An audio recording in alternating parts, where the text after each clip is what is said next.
4 minutes of grainy elevator footage. That is all it took to send chills through millions of people around the world. In this footage, a young woman steps into an elevator, glances nervously down the hallway, presses every single button on the panel, and then begins making strange, jerky hand gestures into empty air, as if she is speaking to someone who simply is not there. The doors never close. She eventually wanders off down a corridor and vanishes from the frame completely.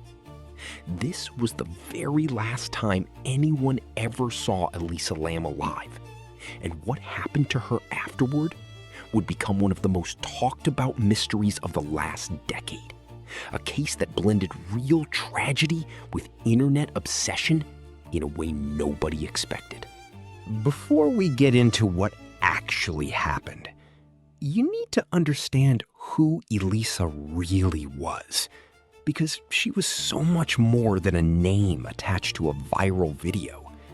She was 21 years old, originally from Vancouver, Canada, and she was a bright, curious student at the University of British Columbia. She loved writing, she loved photography, and she had a genuine hunger to see the world on her own terms. So in early 2013, she set off on a solo trip down the west coast of the United States, moving through cities like San Diego before eventually arriving in Los Angeles on January 28th, ready to explore one of the most iconic cities in America. In a city as massive as Los Angeles, she chose to stay at a place called the Cecil Hotel, likely because it was affordable and sat right in the middle of downtown, close to everything she wanted to see. At first, she was placed in a shared room on the 5th floor alongside several other female travelers, the kind of budget arrangement common in hostel-style hotels. But within just 2 days, something strange started happening, something that made her roommates deeply uncomfortable. They began complaining to hotel management almost immediately, describing behavior from Elisa that simply did not add up or make any logical sense to the people around her. According to those roommates, Elisa would lock the shared bedroom door and demand a password before she would let anyone back inside, treating an ordinary hostel room like it needed some kind of secret clearance. She also started leaving unsettling handwritten notes on her roommates' beds, notes that simply said to leave, with no further explanation given to anyone. It became so uncomfortable and so difficult to manage that hotel staff eventually decided to move her out of the shared space entirely and placed her alone in a private room, room 506, away from the other guests who had raised concerns. Throughout her entire trip, Elisa remained close with her parents back home, calling them consistently so they would never worry about her safety while she traveled alone. That daily contact was part of her routine, a small comfort that kept her family reassured mile after mile. But on January 31st, the exact day she was scheduled to check out of the Cecil Hotel and continue her journey toward Santa Cruz, those calls suddenly stopped without warning. 1 day passed, then 2.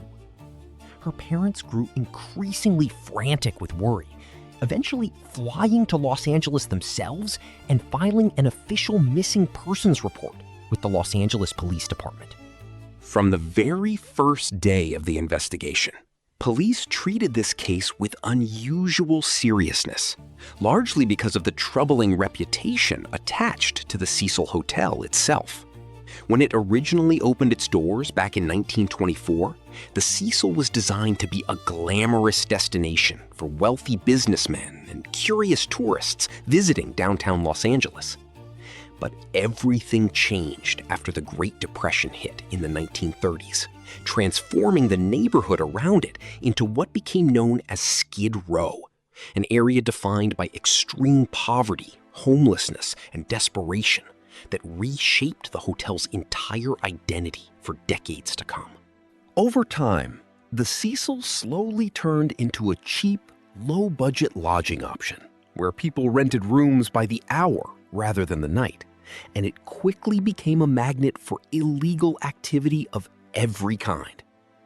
The building's history grew so dark over the decades that it actually became a temporary home to some of America's most notorious serial killers. In 1980, Richard Ramirez, later known to the world as the Night Stalker, reportedly stayed on the hotel's top floor. Just a few years later, in 1990, another convicted serial killer named Jack Unterweger also spent time inside those same walls. According to a former hotel manager named Amy Price, tragedy at the Cecil was almost a routine occurrence rather than a rare event. Guests reportedly jumped from windows to end their own lives with disturbing frequency. Others suffered fatal drug overdoses within its rooms, and police were called to the building multiple times a day as a matter of normal operations. Over the years, a chilling reputation formed around the building, with many longtime residents and locals believing the Cecil had become a place where the line between the living and the dead had simply worn dangerously thin. In February of 2013, while Los Angeles police continued searching for the missing 21-year-old, investigators brought in specially trained search dogs to help track her scent throughout the building. Those dogs followed her trail through hallways and past her old room, eventually leading officers all the way to a window near the hotel's rooftop access before the trail abruptly went cold. If that trail truly ended there, an unsettling question emerged immediately, because the ground below that window sat several hundred feet down, and there was no obvious way for her to have simply walked away from that spot unnoticed. Police searched every conceivable space inside that hotel during those difficult weeks, checking empty rooms, the basement, and even the rooftop itself. Yet they consistently came up empty-handed. Inside her actual hotel room, all of her belongings remained untouched, exactly as she had left them. Her clothes, her laptop, scattered papers covering nearly every surface of the space. Days stretched into agonizing weeks, with absolutely no solid leads, no sightings, and no answers for a family desperately waiting for any piece of information about their missing daughter. Then, on February 14th, the Los Angeles Police Department made a decision that would change everything, releasing that 4-minute elevator security clip to the public in hopes that someone, somewhere, might recognize something useful. Almost instantly, this single piece of footage sent shockwaves across the entire internet, and to this day, people still describe feeling genuinely disturbed after watching it for the very first time. In the video, Elisa steps calmly into the elevator, like any ordinary guest, but within seconds, she leans her head out through the elevator doors, scanning quickly left and right down the empty hallway as though searching desperately for some unseen danger lurking just out of frame. She then retreats backward, pressing herself flat against the elevator wall in a corner, almost as if she is actively hiding from someone or something threatening approaching her location. Moments later, she steps forward again and presses nearly every single button on the elevator panel at once. Yet strangely, the doors simply refuse to close behind her, no matter how many times she tries. She then steps back out into the hallway entirely, moving her hands through the air in strange, deliberate patterns, her fingers bending at unusual angles, as though she were actively communicating with someone standing directly in front of her. Except there was nobody there. No other person appears anywhere in the frame throughout the entire recording, and yet her body language reads exactly like someone engaged in a real, urgent conversation with another human being. After several more uneasy moments of this behavior, she finally disappears down a corridor to the left, and the elevator doors close for the very last time. Once this footage went public, the internet exploded with theories, and everyday people around the world began conducting their own amateur investigations into her disappearance. Everybody wanted answers, and everybody had a personal theory to contribute to a growing collective obsession. During this period, important background information about Elisa's life began surfacing online, adding new layers of context to an already confusing case. 3 years earlier, back in 2010, she had actually started a personal blog under the name Ether Fields, where she openly shared photography, fashion inspiration, and candid reflections on her own daily life. Within that same blog, Elisa had also written openly and honestly about her ongoing struggles with mental health, specifically identifying herself as someone living with bipolar disorder, alongside severe depression. Bipolar disorder is a real, diagnosable psychiatric condition that causes extreme and often unpredictable shifts in a person's mood, cycling between periods of deep depression and episodes of intense manic energy. According to people close to her, Elisa's family had generally kept this diagnosis private, aware that she sometimes struggled to consistently take her prescribed medication exactly as directed by her doctors. That inconsistency with medication reportedly triggered severe hallucinations for her at certain points, episodes serious enough that on at least one occasion, she became so frightened that she hid herself underneath her own bed and eventually needed to be hospitalized for proper psychiatric care and stabilization. Once this new information became public knowledge, some people began to reconsider the elevator footage through a completely different lens, wondering whether what they were witnessing on camera was actually a visible mental health crisis rather than anything supernatural or sinister happening around her. Still, plenty of others online clung tightly to far more dramatic explanations, insisting that Elisa must have been interacting with genuinely invisible entities inside that elevator, rather than experiencing an internal psychological crisis. Regardless of which explanation people personally favored, the central question haunting everyone remained frustratingly unanswered. Had the ground somehow swallowed her whole, or had she simply vanished into thin air completely? While the internet continued generating new theories daily, something strange was quietly unfolding back at the actual Cecil Hotel itself. Something multiple paying guests soon began independently noticing and reporting to staff.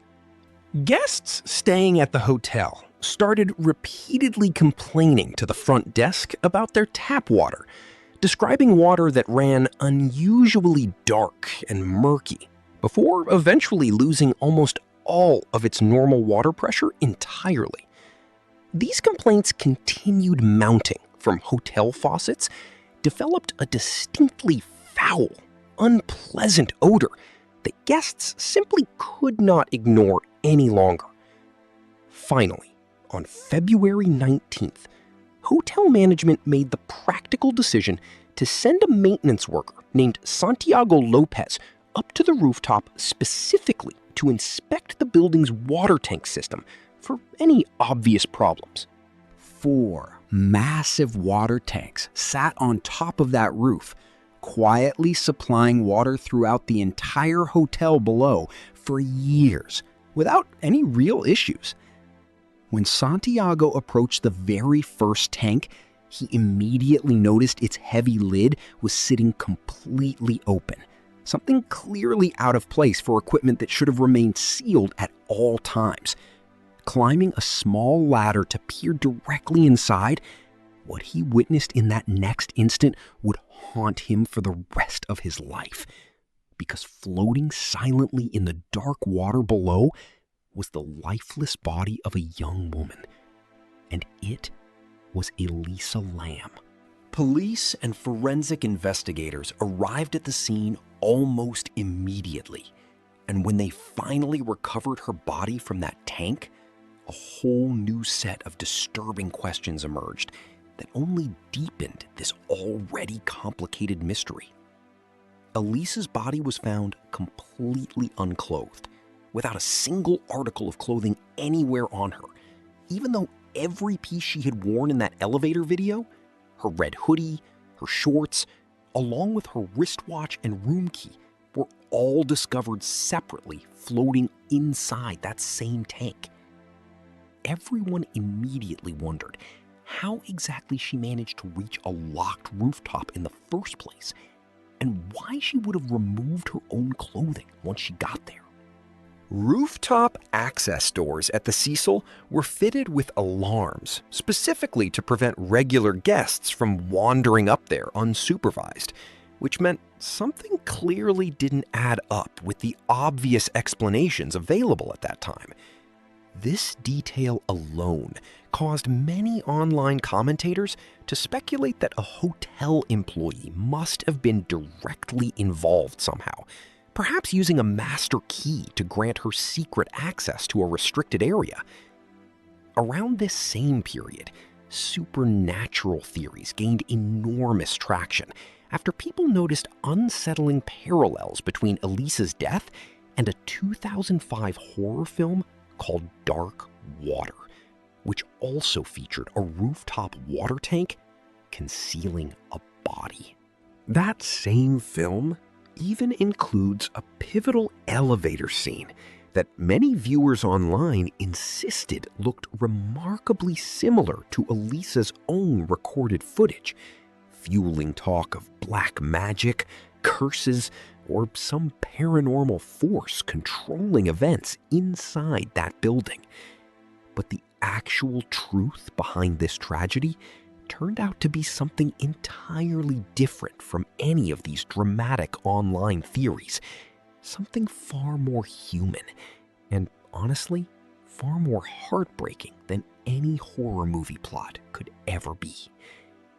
Weeks later, when the Los Angeles County Coroner's Office finally released both the autopsy report and toxicology results, the findings shocked absolutely everyone following this case closely.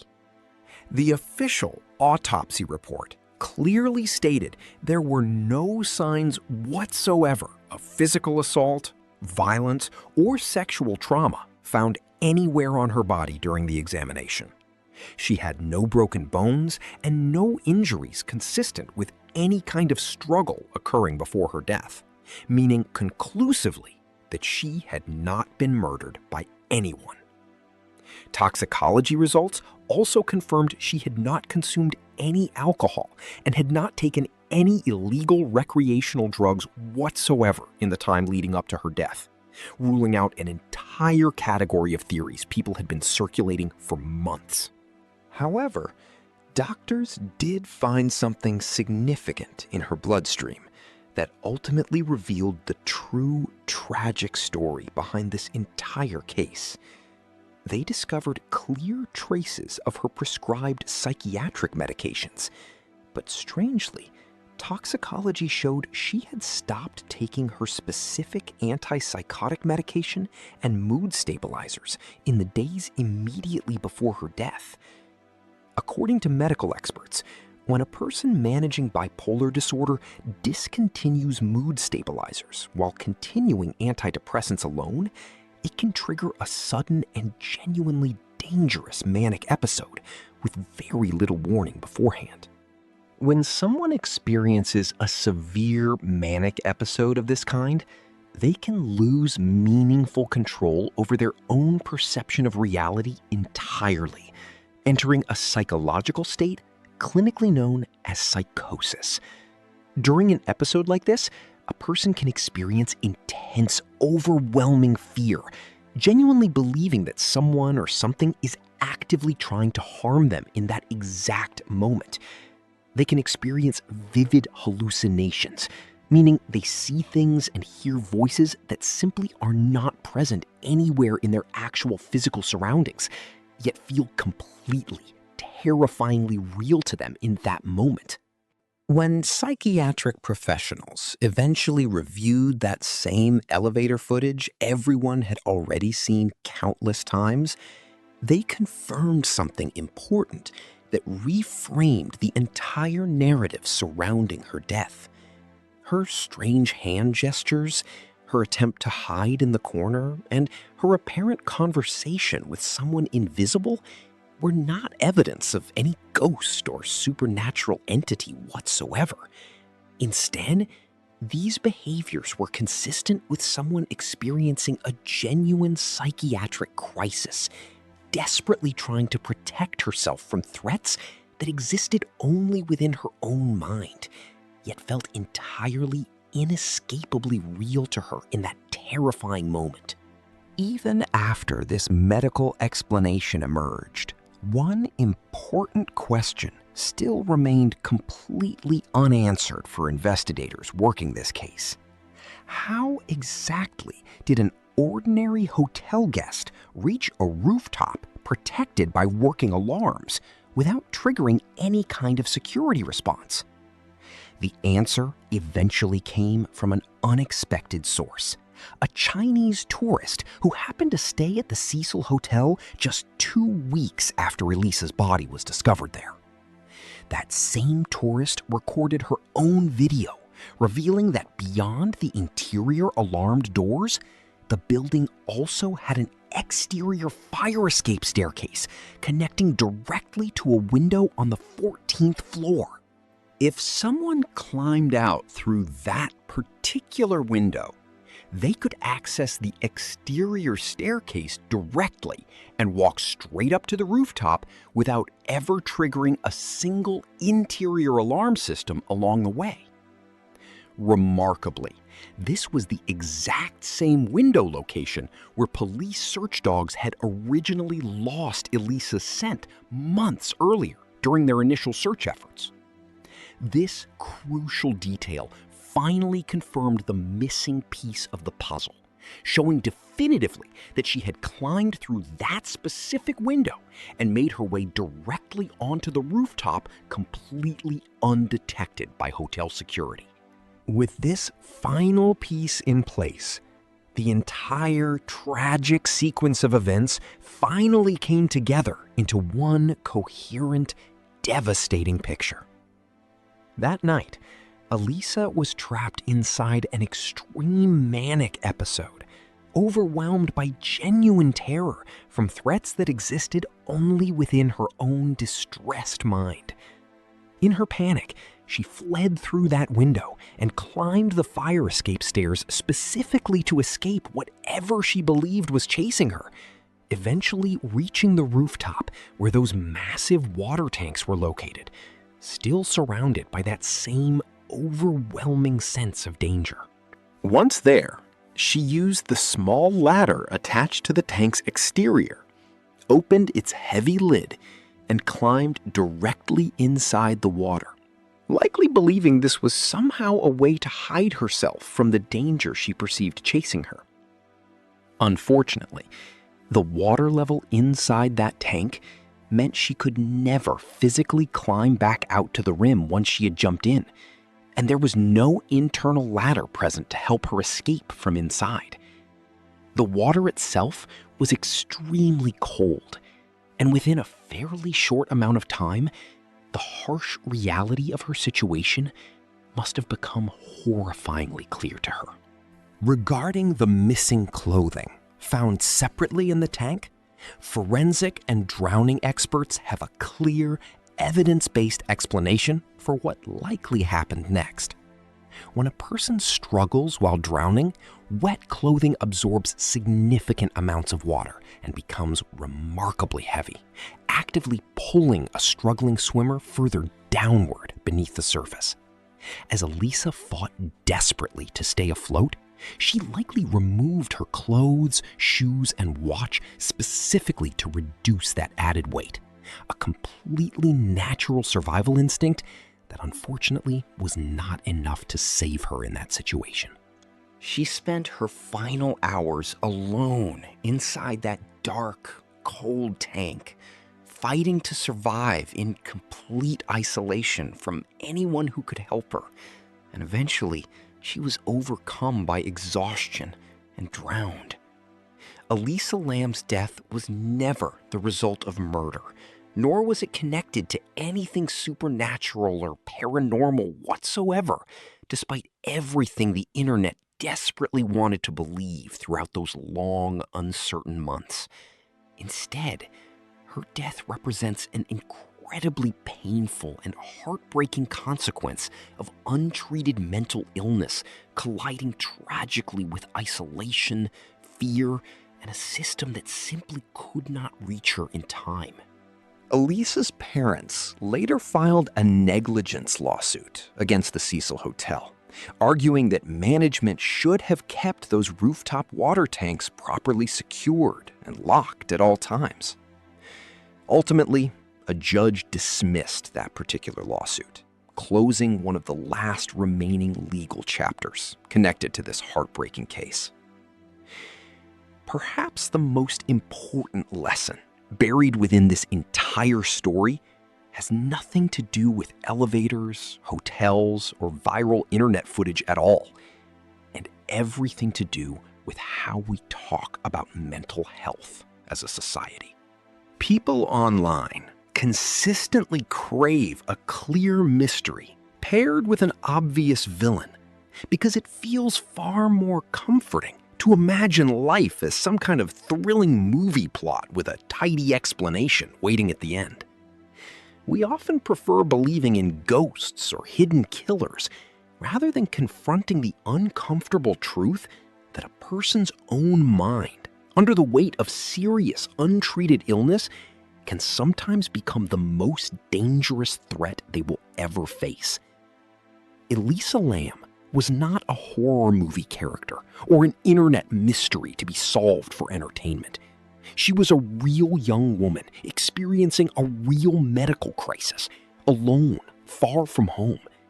And the compassionate response to a story like hers is not more speculation, but greater understanding of how serious mental illness can be and how much earlier support and connection genuinely matter.